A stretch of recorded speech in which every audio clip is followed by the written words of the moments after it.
Hoje eu estou aqui novamente com a psicóloga Aline Perim para nós darmos continuidade ao assunto da nossa última matéria, que foi dificuldades na aprendizagem. Hoje nós vamos abordar 3 temas diferentes: autismo, TDAH, que é o transtorno de déficit de atenção com hiperatividade, e dificuldades na linguagem escrita. Olá, Aline, seja bem-vinda. Obrigado. Aline, para a gente começar nossa conversa, o que seria o TDAH, que é esse transtorno de déficit de atenção com hiperatividade?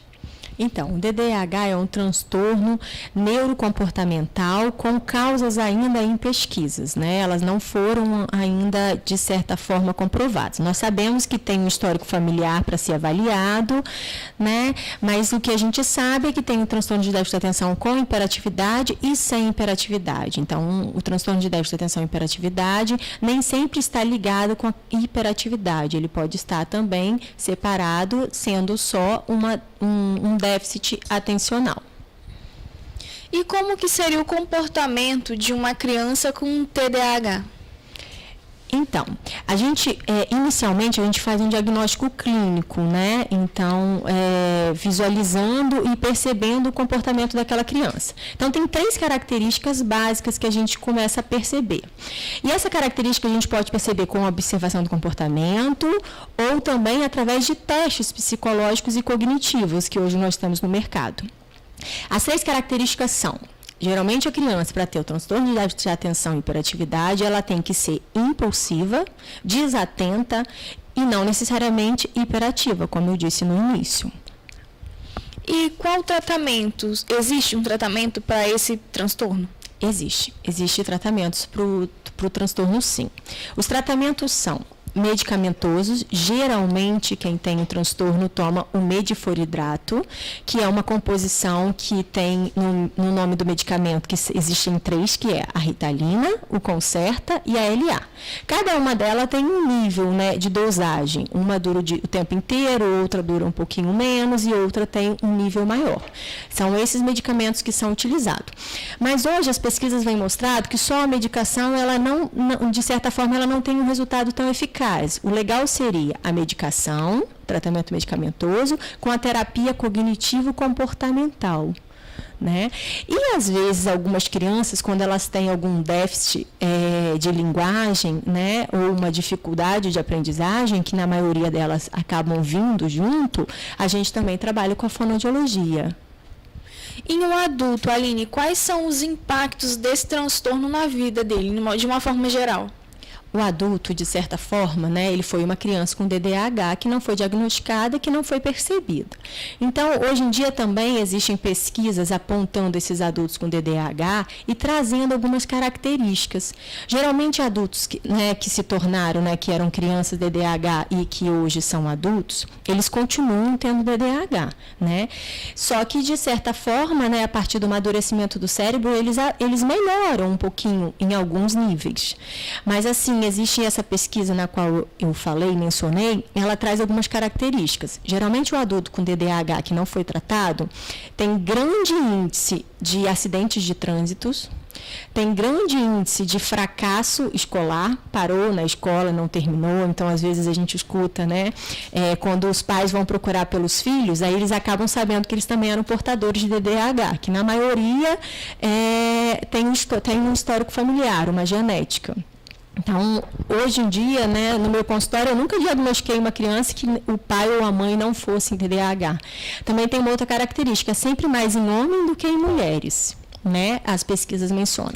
Então, como eu falei, né, acidentes de trânsito, aquela pessoa que bate o tempo inteiro, ou até acidentes graves, ou coisas pequenas, o carro arranha aqui, encosta ali, a lateral, o fracasso escolar, como eu disse.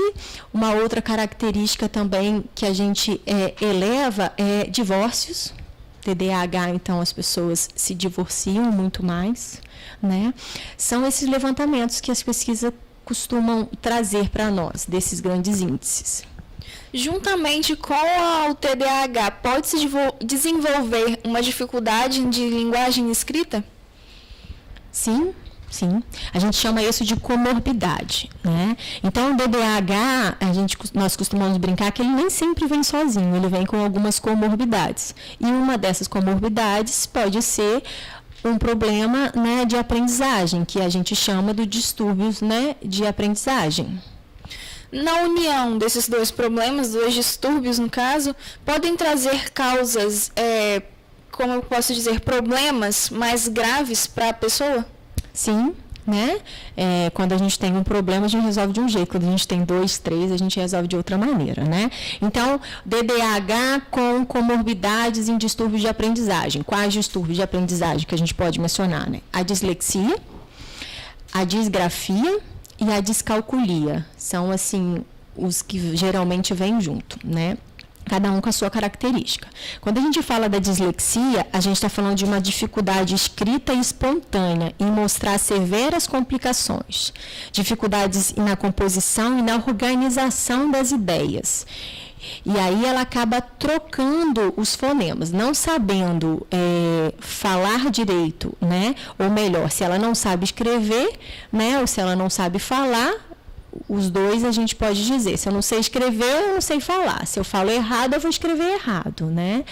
E aí é muito assim, não fácil diagnosticar, porque o distúrbio de aprendizagem ele é meio difícil de diagnosticar. A gente geralmente pede uma avaliação fonoaudióloga também. Mas aí a dislexia é a troca, né? Ela se confunde tanto lá nas ideias e ela acaba trocando e escrevendo de outras formas e falando de outras maneiras. A disgrafia, né, é uma dificuldade na escrita, né? A caligrafia dela é muito ruim, mas a gente tem que ter cuidado com isso, porque muitas pessoas têm caligrafias ruins, né? Então, há uma grafia que cresce, que diminui, né? Que você não entende o que está escrito, né? É bem assim, é uma a gente costuma dizer, né, que é uma disgrafia, né, que está ligada a uma escrita que a gente não consegue entender o que está escrito. E a outra seria a desortografia, que são as trocas, né? O paciente ele escreve totalmente errado, e aí a gente vai ditando, ele vai escrevendo e depois nós não conseguimos ler. E aí a gente pergunta para ele o que está escrito e ele lê, né? Ele algumas vezes consegue até ler o que ele escreveu e outras não. Outro problema também é o autismo, né? Que muitas crianças e jovens têm. Como que funciona isso? Como que é essa doença? Então, o autismo ele também é um problema, né? Voltado para o comportamento, né? Um transtorno, nós chamamos de transtorno de espectro autista, né? O DSM, que é o nosso manual onde a gente descreve as doenças e os transtornos, né? Ele veio escrito com essa fala agora, né? Um transtorno do espectro autista.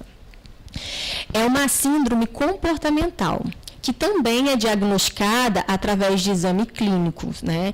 Então, é muito difícil um exame de imagem, uma ressonância, um eletro acusar esses tipos de transtornos.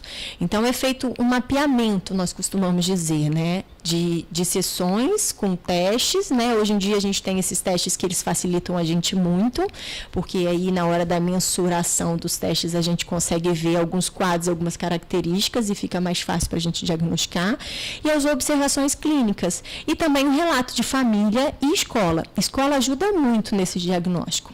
Mas o autismo, ele tem 3 características básicas que tem que ter para a criança poder ser considerado como autismo, que a gente chama do isolamento social, de um déficit quantitativo e qualitativo de comunicação, né? Então, a gente vê, às vezes, a criança totalmente isolada, não querendo ficar junto, né? E um déficit também, a gente percebe também na linguagem, né? Uma dificuldade muito grande de linguagem, né? O autismo. E comportamentos disruptivos, a gente chama, que são comportamentos agressivos, oposições, uma dificuldade muito grande em adequar as regras e de se encaixar naqueles quadros como os outros talvez se encaixam, né? Seriam essas 3 caracterizações que a gente poderia começar a pensar no autismo, né? Então, a gente vê se tem essas características e em cima delas a gente começa a pesquisar, né? Uma pesquisa muito árdua, porque para a gente dar um diagnóstico a gente tem que pesquisar bastante, né? Porque é em cima do diagnóstico que a gente vai criar o tratamento para trabalhar com essas crianças. E juntando tudo, todos esses transtornos, distúrbios, o autismo, as pessoas sempre terminam com aquele pensamento que pessoas desse tipo não podem se habilitar a fazer praticamente nada. Isso é um mito. Então, acredito eu que sim, é um mito, né? Porque eu acredito muito que sempre há possibilidade, que sempre há uma chance, desde que o diagnóstico tenha sido feito, né? Então, muitas pessoas são caracterizadas, às vezes, como implicante, como problemático, como antissocial, e às vezes ele tem um distúrbio, né? Ele tem um problema, né, neuronal, e com esse problema neuronal, então, nós precisamos de fazer um tratamento. Então, existe sim, Letícia, existe tratamentos e que vai melhorar muito o nível de vida.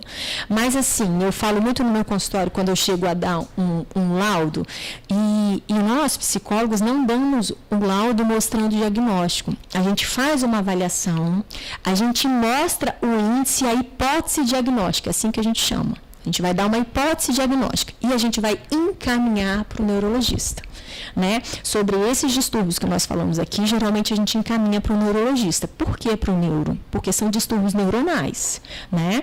Quando são distúrbios psiquiátricos, né, voltados para a mente, aí a gente encaminha para o psiquiatra. Mas o psiquiatra e o neuro podem medicar esses pacientes nos quais nós falamos. São as especialidades dele, né? Esses remédios de tarja preta, no qual eu mencionei em uma das perguntas, quem pode medicar é o psiquiatra e o neuro. Mas eu costumo indicar geralmente para o neuro, porque como são problemas neuronais, então eu acho que ele está mais específico para isso. Então a gente dá a nossa hipótese diagnóstica, a gente manda para o médico, encaminha, e ele sim vai definir o laudo, entendeu? Ele sim vai dar o diagnóstico. Em cima do diagnóstico, a gente já propõe algumas metodologias de tratamento, e que é um trabalho multidisciplinar, com várias pessoas, né, vários portes podendo trabalhar junto. Principalmente o autismo, a gente precisa de uma equipe toda voltada para trabalhar. A gente precisa da ajuda da escola, com tratamentos pedagógicos voltados, porque a gente não quer uma criança lá simplesmente só sendo aceita, a gente quer uma criança participando, mas no tempo dela e na forma dela. Os distúrbios de linguagem, então, a gente tem que avaliar aquelas crianças com outra característica. Não dá para uma prova de português, para eu dar para um dislexo e avaliar ele como uma outra criança que não tem um problema nas ideias, né? Então, ele vai tirar sempre nota baixa.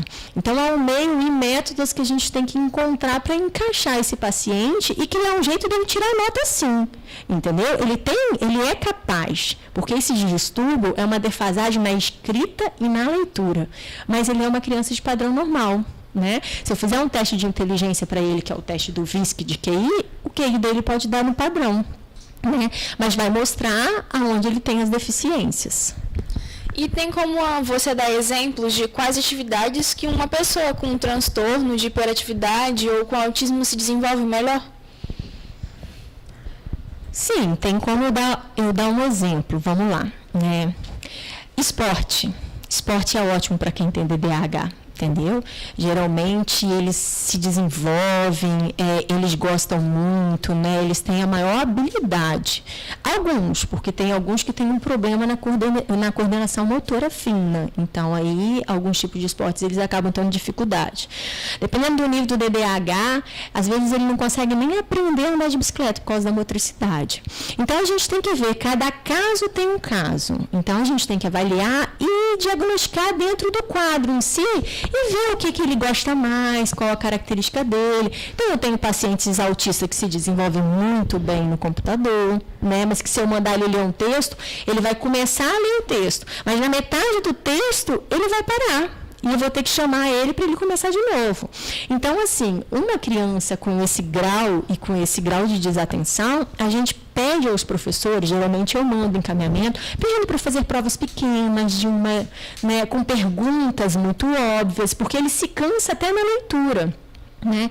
Então, assim, dependendo da criança, esporte ajuda muito, trabalhos psicopedagógicos também ajudam muito, terapia ocupacional, aqui em Castelo não se fala muito, acho que a gente nem tem, eu não conheço nenhum terapeuta ocupacional, mas terapeuta ocupacional também ajuda bastante, porque se cria com ele procuram-se características de coisa que ele gosta e a gente aprende a desenvolver essas características. Então, isso vai muito particular de cada paciente em si, né?